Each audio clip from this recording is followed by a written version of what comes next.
오늘은 용서가 되겠어요. 용서. 우리가 우리에게 죄 지은 자를 사하여 준 것 같이 우리의 죄를 사하여 주옵시고. 그 부분이 사실은 주기도문 해석에서 많은 분들에게 좀 챌린지가 됐죠. 그러니까 우리가 우리에게 죄 지은 자를 사하여 준 것 같이 우리가 죄를 죄사한 것 같이 우리의 죄를 사하여 주소서. 자, 언뜻 들으면요, 우리가 다른 사람의 죄를 사해 주는 것이 주님이 우리 죄를 사해 주는 것의 조건으로 들립니다. 그렇죠? 우리의 죄 사함이 조건인가 이거예요. 하나님의 죄 사함의 조건인가? 왜냐하면 언뜻 들으면 그렇게 들리죠. 우리가 우리에게 죄 지은 자를 사하여 준 것 같이 우리의 죄를 사하여 주옵시고. 그러면 마치 우리가 다른 사람의 죄를 용서하지 않으면 하나님도 우리 죄를 용서하지 않는다는 말씀인가? 이제 요걸 그렇게 또 강하게 밀어붙이는 사람이 있을까요? 없을까요? 강하게 밀어붙이는 사람이 있습니다. 당신 다른 사람의 죄를 용서하지 않으면서 어떻게 하나님이 당신 죄를 용서해달라고 하는 거야? 자, 그래서 이것은요, 답은 조건이 아니라는 거예요. 자, 그래서 이제 이걸 그럼 어떻게 우리가 신학적으로 정교하게 우리가 이해를 할 건가? 자, 그래서 우리가 첫째 이해될 것은 죄 사함의 순서는요, 하나님이 먼저 우리를 죄를 사해 주셨어요. 하나님이 우리 죄를 사하여 주셨다. 이게 먼저예요. 하나님이 우리 죄를 사하셨어요. 누구를 통하여? 하나님의 아들 예수 그리스도를 통하여. 그리고 우리가 우리의 죄를 회개하고 예수님께로 나아가면 예수님은 우리의 죄를 용서하시기를 기뻐하시는 주님이신 줄로 믿습니다. 그렇죠? 그러니까 순서가 하나님이 우리 죄를 사하여 주신 거예요. 이게 뭐냐? 수직적 화해. 그러니까 하나님과 우리 사이의 수직적 관계에서 화해가 먼저 일어난다는 겁니다.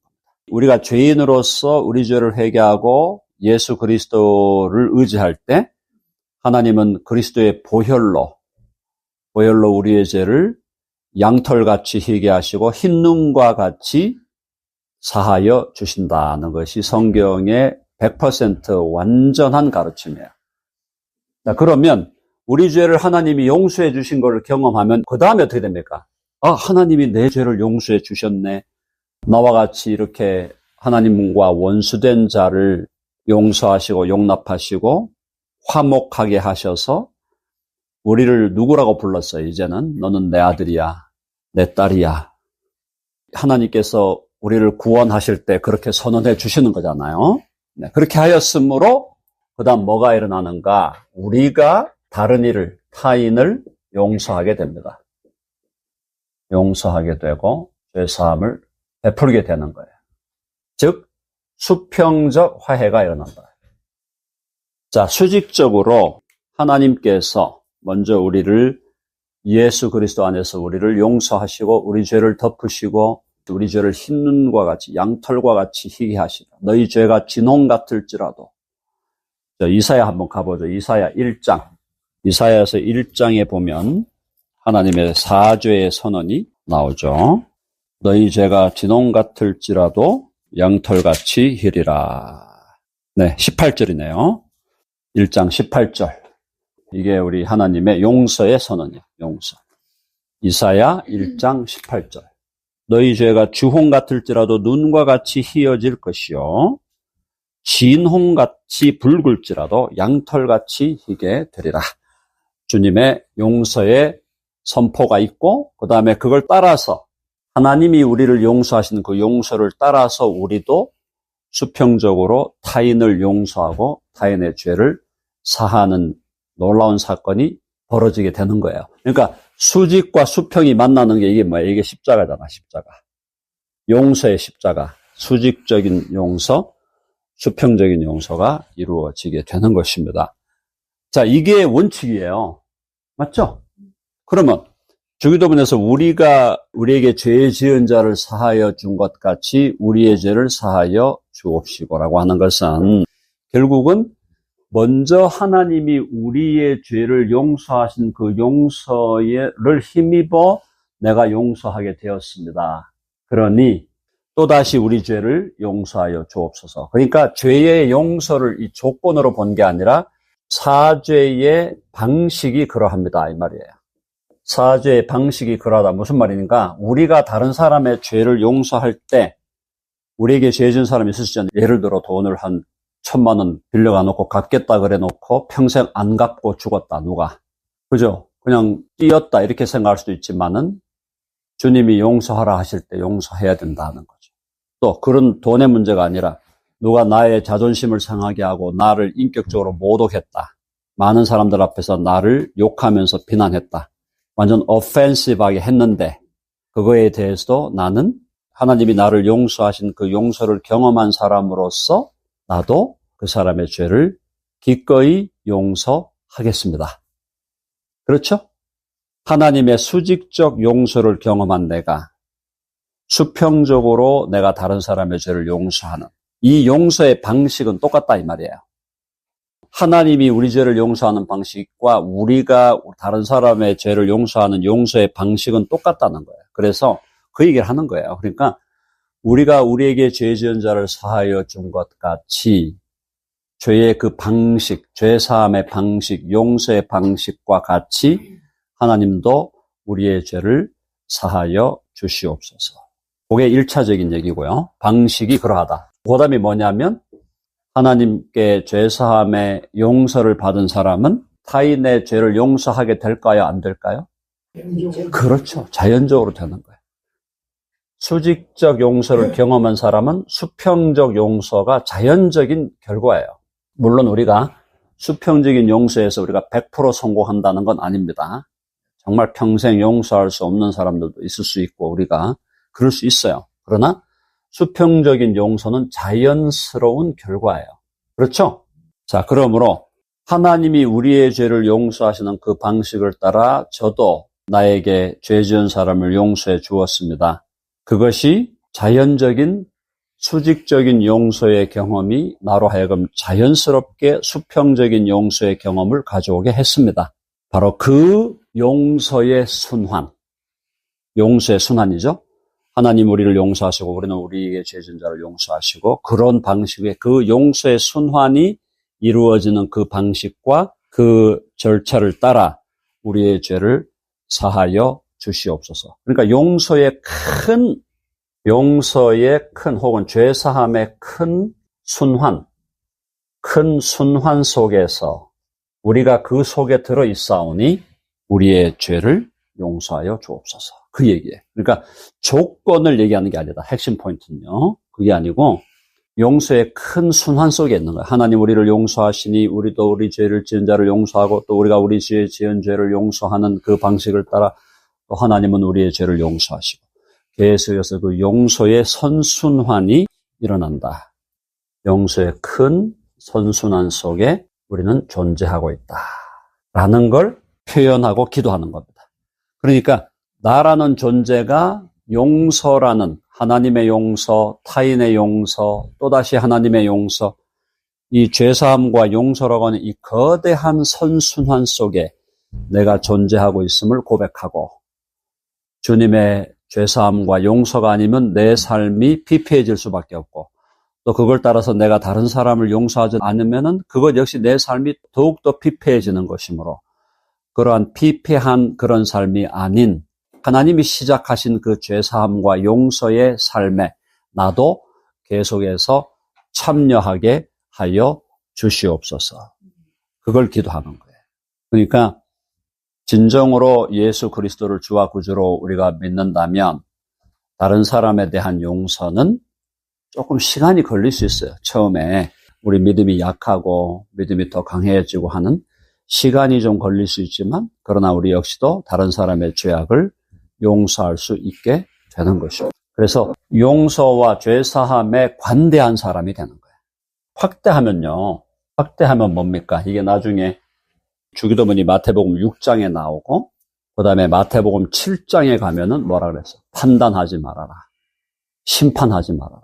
내 눈 속에 있는 들보를 보고 다른 사람의 눈에 있는 티를 보려고 하지 마라. 자기 눈 속에는 들보가 있는데 왜 자꾸 다른 사람 티를 보냐? 그렇게 하지 마라. 너에게 있는 들보에 관심을 기울이고 너 자신을 주님 앞에 계속 드러내고 주님의 용서를 경험하는 삶을 계속 살아가고 다른 사람 판단하고 심판하지 마라. 다른 사람은 관대하게 용서해라. 그 큰 하나님의 그 용서의 거대한 순환 속에서 그렇게 살아가라라는 겁니다. 그러니까 이게 이제 6장에 용서를 얘기하시면서 마태복음 7장에 판단하지 말 것, 정죄하지 말 것까지도 포함된 내용이다. 근데 문제는 모든 인간이 선악을 다 알고 있죠. 자기 기준으로 선악을 다 알고 있죠. 자기 기준으로 다 선악을 알고 있어요. 다 내 기준이 있는 거야. 그러니까 어떻게 할까요? 그냥 본능적으로 다른 사람을 판단하고 정죄하고 심판하게 돼 있어. 우리는. 그걸 주님은 벗겨내려고 하는 거예요. 야, 너가 기준이 아니야. 너가 기준이 아니야. 내가 기준이야. 해봅시다. 너가 기준이 아니야. 내가 기준이야. 하나님이 그렇게 말씀하는 거야. 용서하라는 게 그거예요. 용서하라는 게 네 기준으로 볼 때 용서 못하겠지? 네가 선악의 기준자가 되니까 네가 용서를 못하는 거야. 하나님이 내가 선악의 기준자로 내가 용서하는 사람인데 왜 네가 용서 못하냐. 그러니 너 중심에 너가 기준이 된 선악관을 버리고 하나님이 기준 되시는 선악관을 받아들여라 이 말이에요. 자, 그게 인류 역사의 전체라고 해도 과언이 아니에요. 인류 역사의 전체라는 것은 뭐냐? 인간의 마음에 심기워진 선악과를 제거하는 거예요. 선악과 따먹었잖아. 선악과 따먹은 걸 뱉어내라 이거예요. 어떻게 뱉어내냐? 선악과를 따먹었으니까 어떻게 됐어? 내 기준으로 선악이 너무나 견고해. 하나님의 기준이 분명히 있는데 하나님의 기준은 제껴놔. 당신 기준이 틀렸어요. You are wrong. 그렇게 해놓고는 내 기준으로 선과 악을 나는 알아요. 그러니 내가 이렇게 저렇게 판단하고 심판하고 정죄하는 거 그거에 대해서 나한테 이래라 저래라 하지 말라고 하나님. 그게 죄인이 하는 얘기다 이 말이에요. 그럼 하나님 뭐라 그래? 야, 성욱이 네가 기준이 아니야. 내가 기준이야. 그러니 너 선악과 먹은 거 빨리 토해내. 빨리 토해내. 선악과 먹은 거 토해내야 돼. 예, 알겠습니다. 내가 먹은 선악과 토해내게 하여 주옵소서. 그렇게 하는 게 뭐의 삶이다? 용서의 삶이고 판단하고 정죄하지 않는 삶이래요. 그래서 이 주기도문에 이 우리가 우리에게 죄 지은 자를 사하여 준 것 같이 우리의 죄를 사하여 달라고 하는 이 기도는 엄청난 기도예요. 확대하면 네가 먹었던 선악과 빨리 뱉어내라 이 말이에요. 너 기준으로 아는 선악관 다 빨리 없애라. 그래서 믿음이 성숙한다는 것은 판단과 심판과 정죄를 버리고 분별은 해야 돼. 왜 분별해야 되나? 저 사람 상태가 어떤가? 저 사람이 믿음이 어느 정도 와 있는가? 지금 이 상황에서 뭐가 필요한가? 이런 것들을 잘 분별하되 판단과 정죄와 심판은 제거하고 누구를 따라? 주님을 따라 하나님을 따라 더욱더 용서하는 삶이 되는 거예요. 관대해지는 삶. 그렇다고 때때로 권면과 책망이 필요할 때 그걸 피하라는 건 아닙니다. 사랑으로 책망해야죠. 해봅시다. 사랑으로 책망하라. 책망해야 돼요. 사랑으로 책망할 건 책망해야 되지만은 정죄적인 관점에서 내가 심판자의 자리에 올라가가지고 막 난도질하면서 그렇게 하는 것은 그건 안 된다. 다시 해봅시다. 선악과를 뱉어내라. 그게 인류 역사의 과정이에요. 하나님이 이 땅에 죄가 들어오는 걸 허용하신 것이 바로 그 이유라니까. 이 땅에 죄가 들어오는 것을 막지 않으시고 허용하신 것은 그 죄라는 것이 즉 자기 중심으로 선악과를 따먹고 자기 중심으로 자기가 선악의 기준이 되는 것, 하나님과 같이 되는 것이 얼마나 무시무시한 결과를 내놓고 있느냐. 그거의 교육, 그죠? 엄청난 대교육의 과정인 거죠. 엄청난 교육의 과정. 그래서 이미 선악과를 먹은 사람들은 선악과를 뱉어내야 어디로 가는 거야? 새하늘과 새 땅으로 가는 거야. 선악과를 먹었는데 안 뱉어냈다? 새하늘과 새 땅에 못 가는 거야. 못 가. 쥐가 하나님인데 어떻게 가요? 쥐가 하나님인데. 쥐가 하나님이라 그러고 하나님 보고 you are wrong 하는 그런 인간들이 어떻게 새하늘과 새 땅에 갈 수 있냐고요. 그러니까 선악과 내뱉고 와야 된다. 그게 회개하라. 회개하라. 천국이 가까웠느니라. 기준이 하나님이시고 주권이 하나님께 있다는 거죠. 그걸 딱 정리하면서 새하늘과 새 땅의 문을 여시는 것이 인류 역사의 종말이다라고 보시면 돼요. 그러니까 주기도문의 이 기도, 놀라운 기도입니다. 놀라운 기도. 우리가 다른 사람의 죄를 용서하지 않으면 하나님이 용서하지 않는다는 말이 아니에요. 조건이 아니에요. 죄사함에 선순환이 있다. 거대한 순환이 있고 죄사함이 어떻게 이루어지는가에 죄사함의 방식이 있다. 그 방식과 선순환의 그 구조 속에서 너는 계속하여 용서하는 삶을 살아가라. 그것이 선악과를 뱉어내는 삶이다. 여러분 아멘하시죠? 네. 근데 뭐 인생을 살아보면 우리가 느끼지만 용서하는 게 얼마나 어렵습니까? 용서하는 게 쉽던가요? 용서하는 거 진짜 어려워요. 용서는 기적이고 용서는 선물이고 용서한다는 건 정말 쉬운 게 아닙니다. 그래서 주님의 용서를 깊이 정말 우리가 체험할 때 비로소 그 용서의 은혜가 흘러가게 된다. 주님의 용서와 죄사함을 정말 우리가 깊이 누리고 체험할 때만이 진정한 용서가 가능해진다. 네, 오늘 일단 강의는 여기서 마무리하고요.